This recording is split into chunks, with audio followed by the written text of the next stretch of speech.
let's take a look at today's business spotlight. In-house today, we have special guest Mark Swanson of Ace Hardware. How are you doing, Mark? I'm doing great, Eric. Thanks for having me. Of course. So, the reason why I wanted to have you on air today is because you are one of the most generous, if not the most generous companies in all of Steamboat. Can you tell our viewers why that is? Well, so we're a family-owned business. The business actually goes back to 1946. We moved out to Steamboat in 1984, and one of the legacies that's carried on from my grandparents to my dad and my uncle, and now to myself and my brother, is that we are very much involved in the community. I think it's a natural extension of being a hardware store because we spend every day helping people solve all sorts of little problems. Why is their toilet flush valve not working? But I think it's kind of natural that we also do a lot for the community. And I also think it's a responsibility of being a community-owned business to try to give back to that community that has helped you so much. Without a doubt. My brother-in-law, he actually used to work for Ace Hardware before he moved out of Steamboat.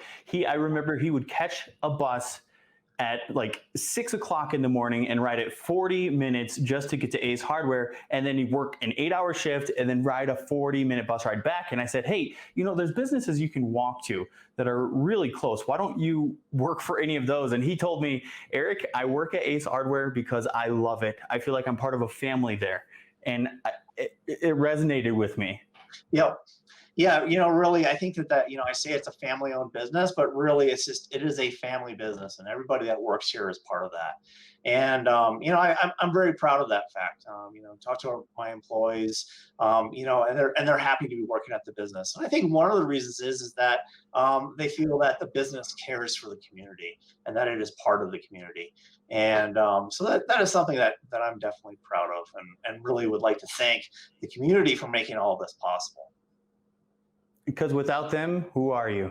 Without them, we'd just be twiddling our fingers here. You'd just be bored in a big store. Yep. Yeah.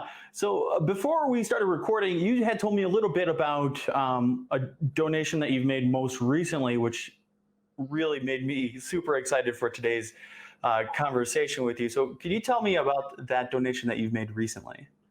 So yeah, one of the things that we've done since the beginning of the pandemic is to try to use our supply chain that we have as a hardware store to help some local organizations in need. And one of those has been Horizons. Horizons has been, they've been working with us for a long time. Pre-pandemic, a crew from Horizons would come in every day and clean our office, and we've known those people for a long time. And so, we were in a spot where we were able to help them out because they were having a difficult time, like everybody, procuring personal protective gear, and we were able to get some masks and stuff like that into the store, and have made donations to them to around like $3,000 of different personal protective gear. And we've also made some other donations to the Steamboat Springs Fire Department, the police department, and a few other causes, with gear that would help them, safely navigate their way through this strange time in which we were living. Speaking of strange times, can I ask you how your business has been handling this whole COVID situation and what difference that has made in the day-to-day operations of Ace Hardware? So as anyone visiting us knows that now sometimes there is a line. We are controlling the number of people in the store. One of the things that we've done is we've taken a little bit more of an aggressive approach to trying to limit the number of people in the store. You go to the grocery store, there's still tons of people there. We're trying to keep it so that there's fewer people coming in the store so that, safety can remain number one. And we've also done some things around the store. Like, for example, we have set up the plexiglass. We were one of the first places in town to have the plexiglass dividers so that all of our cashiers, when they're interacting with customers, that there is a barrier there so that there's safety for all parties involved. And we've also, like everywhere else, we've really amped up the amount of cleaning that we're doing, and also just even done some things like change the filters in our AC in our ventilation systems to try to as much safety as possible to the store, just to do everything that is within our realm that we can control. So I think it's been a challenging time for anybody who is in retail working through this pandemic. Will tell you that it's been an interesting experience.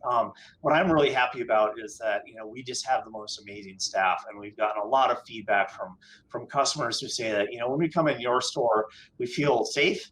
And we also feel like the employees are just that they really haven't changed. They're still there to help you, and we're still carrying out that mission with some added safety measures in mind. Couldn't agree more with that feedback that you are personally familiar with. I could not agree more. I love shopping in there. Not to mention, I get some popcorn every time I go in there.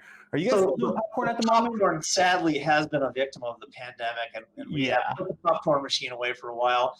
A lot of people are sad about that. Once this is all over, it's coming back. Don't worry. I hear you. I can't eat popcorn anymore without thinking of the projects that I have to do around my house. Thank you. Well, Mark, I couldn't think of anybody better to highlight in our business spotlight. So thank you so much for taking your time and to join me on air this morning. Thank you, Eric. My pleasure. Okay.